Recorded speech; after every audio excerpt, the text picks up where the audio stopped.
Well, you can take your seat belts off. We're going to calm down now a little bit. Isn't he something?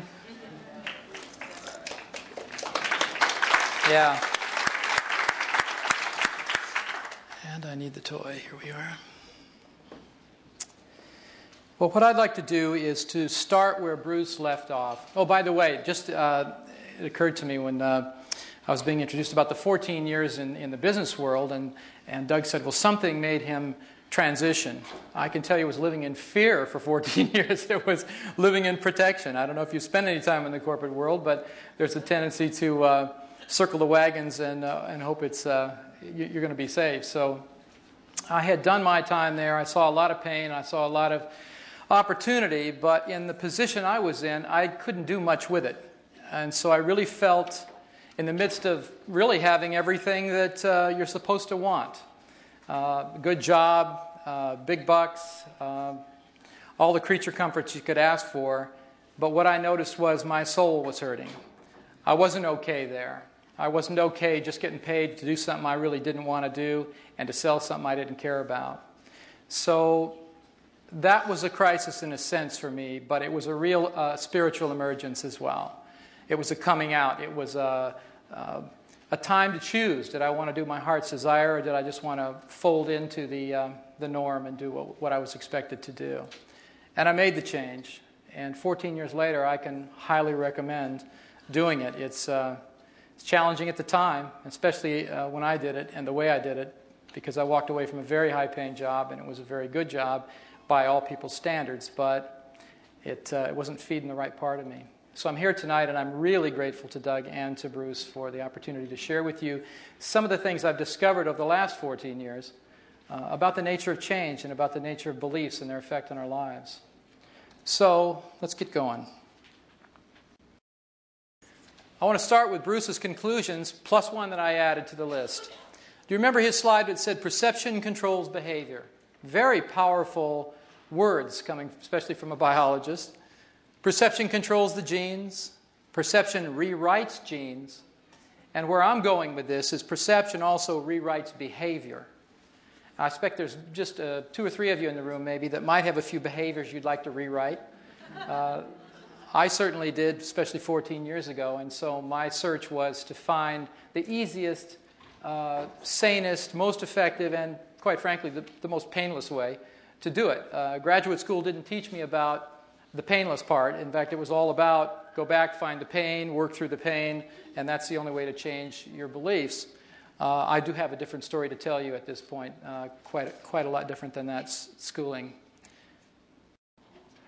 The thing about perception, because Bruce used the word a lot and then he squeezed it together with the word belief, I'd like to make a little bit of a distinction there for us this evening. Perception, in my opinion, is awareness. The dictionary calls it awareness, but it's shaped by belief. Belief actually precedes perception. And I'm going to be talking about how that happens, but the important fact about it is that beliefs control your perceptions. If you rewrite the beliefs, you can rewrite perception. And if you rewrite the perception, you can rewrite the genes and the behavior. So there really is no distinction, if you're in the healing arts, especially the complementary ones, between mind and body. It's just a different expression of us, who we are. I want to define beliefs as a working definition anyway in the following way. Beliefs are conclusions derived from experience, information and or experience. They can be either conscious or subconscious. And what I mean by this, let me give you an example. Beliefs derived by conclusions from information would be the kind of thing that would happen if you got jury duty and you weren't at the event that's being tried. Let's say it's a criminal case. You weren't there present when the so-called crime was committed, but you're sitting in a jury situation. You're now required to listen to information from 2 attorneys telling you their story, getting you ultimately to come to some truth, some level of belief about what happened in that event you couldn't attend. So you're creating a belief through information alone. The second version of that is experience. Typical experiences say you're 2 years old, imagine, and you've never experienced fire before. So you're crawling around and there's a candle left on, and you're getting curious because you haven't had an experience with a candle or fire yet. So as most kids that are 2 years old, they'll move towards anything they don't understand to discover what it is. So you move closer and closer to that candle, and isn't it interesting? So you stick your little hand out, like you do with everything else, to touch it and grab it and see what it is like, and sure enough, you get burned. Well, as soon as you get burned, you've had an experience. Now it's not just curiosity that's associated with that candle.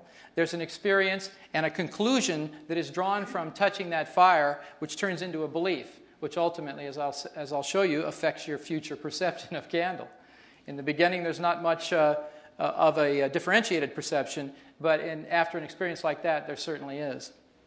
And then I'm going to talk a lot more about the conscious and subconscious mind, because this is where, in my opinion, the greatest amount of ignorance exists in mainstream psychotherapy, is that we've been trying to change subconscious beliefs with lots of conscious means. And it turns out the two minds are so different that it's no wonder it doesn't work very well.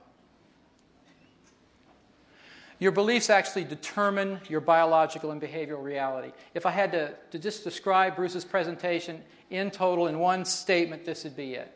Virtually every part of our lives is governed by our belief systems. And we'll talk about that a little more too. Do you remember this slide?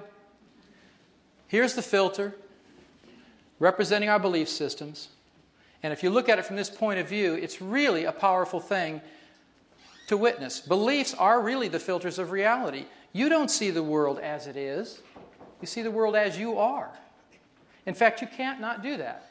It's the most interesting thing is that each of you sitting out there looking at this presentation are actually having a very different experience of it.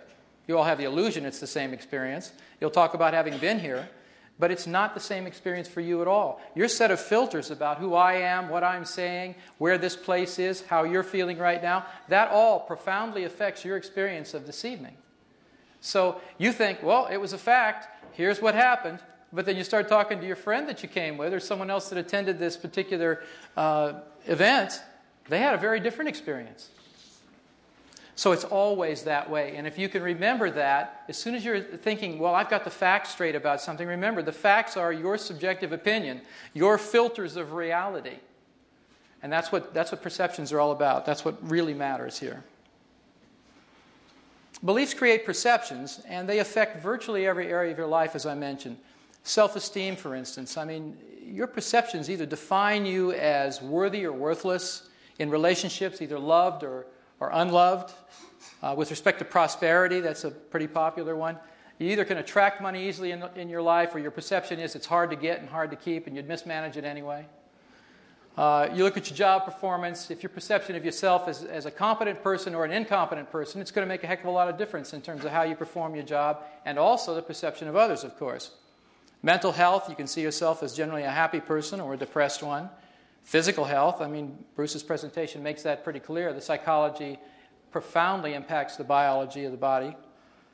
Spiritual outlook, we have so many different spiritual systems and ways of looking at the hologram of God, so to speak, and all of the facets of it, that it is about perception when we're looking that causes us to believe and act in the way we do. And of course, the list goes on and on. You remember this slide? This is our friend Ecstasy. She represents joy. She represents growth in Bruce's model, moving towards something that's pleasurable. Do you remember this one? The Scream, it's called. So this one, of course, represents protection and fear. So my question to you is, if you had a choice, if you could choose between living like this, having your life and the undertone of your life being this feeling that you get when you look at this, or this, which would you choose? Oh no, let's review again.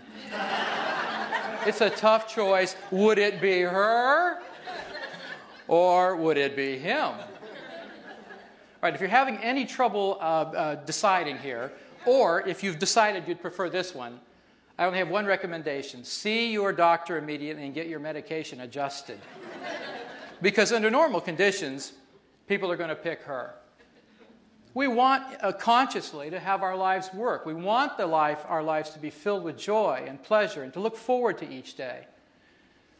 What prevents us from doing that? What is really the bottom line cause? How is it that your life maybe